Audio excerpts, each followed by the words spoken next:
Let's get into my dark horse, guys. I told you at the start of the show, this is for deep, deep, deep leagues, 12-team leagues, 14-team leagues. That's AMEER Abdullah, running back for the Carolina Panthers. I am actively chasing this guy right now on the waiver wire in one of my deep leagues. And actually, I think our league is a little different. I think our waiver wire is processed. Oh, should I check to see if I got him right now? Nonetheless, I'm in the bidding for him.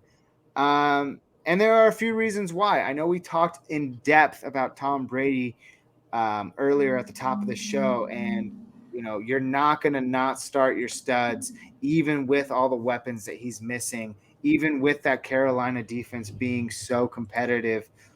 I think Tom Brady finds a way to rebound. I think he has a strong fantasy game.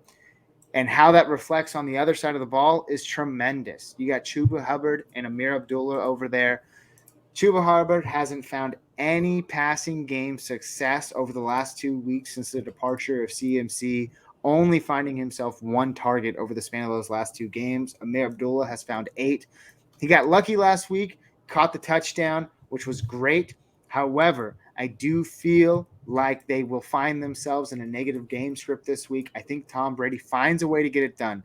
And when Tom Brady finds a way to get it done and Carolina is playing from behind, AMEER Abdullah is more likely to find himself in the game.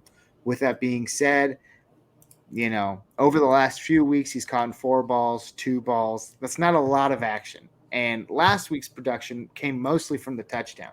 However, if Tom Brady can get out of the gates hot and reflect that game script, kind of like we were all talking about Ramondre Stevenson earlier, then that bodes well for a guy like AMEER Abdullah. And because of that, I think he has some fantasy success. I'm starting him over his counterpart, Chuba Hubbard, this week.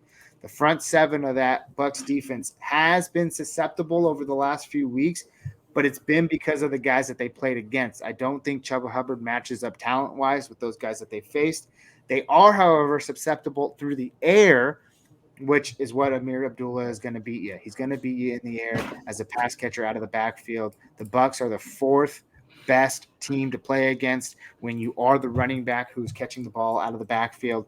And, if all things bode well, I think he's a fine play, fantasy play, flex play, RB2, 15 plus fantasy points. And I know I say that with a lot of my guys. Currently, he's projected for about 10 fantasy points. I think he gets it done. 15 fantasy points. Hope he finds himself in the end zone. Any thoughts, guys? I didn't think that deep. I wouldn't consider any of them, but I like where your logic's at. Fair enough. I'll take it. Jacob?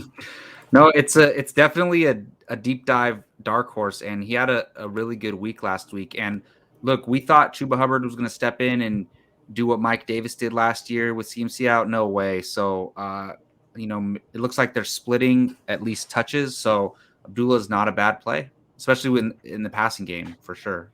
Yeah, I'm absolutely decimated in the league that I'm currently gunning for, and it just so happens that the guy I'm playing this week is also decimated at running back. So we're both talking like, how much are you going to spend on him? We're playing the mind games now, and I think I'm really confident in trying to go for him. I'm putting a lot of fab in him, and I really hope he pulls through for my fantasy team. And if you're desperate enough, he pulls through for your fantasy team as well.